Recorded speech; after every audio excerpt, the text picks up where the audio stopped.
అసలు ఇది కాంగ్రెస్ పార్టీ ఇది ఒక జాతీయ పార్టీయా లేదా కేవలం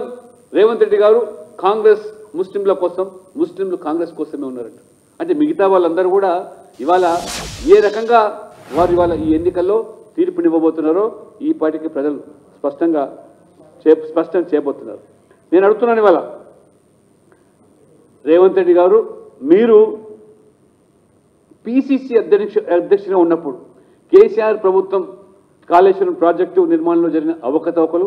అన్ని ఆధారాలు ఉన్నాయి అవినీతికి సంబంధించినటువంటి వివరాలు అన్నీ ఉన్నాయి అధికారులకు వచ్చిన తర్వాత 100 రోజుల్లోనే ఆ మెక్కిన సొమ్మునంతా కక్కిస్తాను ఎక్కడ పోయింది వాళ్ళ మరి ఈరోజు మరి ఏ రకంగా మీరు మరి మీ యొక్క హైకమాండ్ మీరు ఏ రకంగా రాజీ పడ్డారు కాళేశ్వర సొమ్ముతో ఇవాళ మీరు 2 పార్టీలు ఇవాళ తెలంగాణ ప్రజలను అమాయకులు మోసం చేస్తున్న విషయాన్ని వాస్తవం కాదు ఇవాళ మోదీ గారు ఏమిచ్చారు ఎంపీలు ఏమిచ్చారు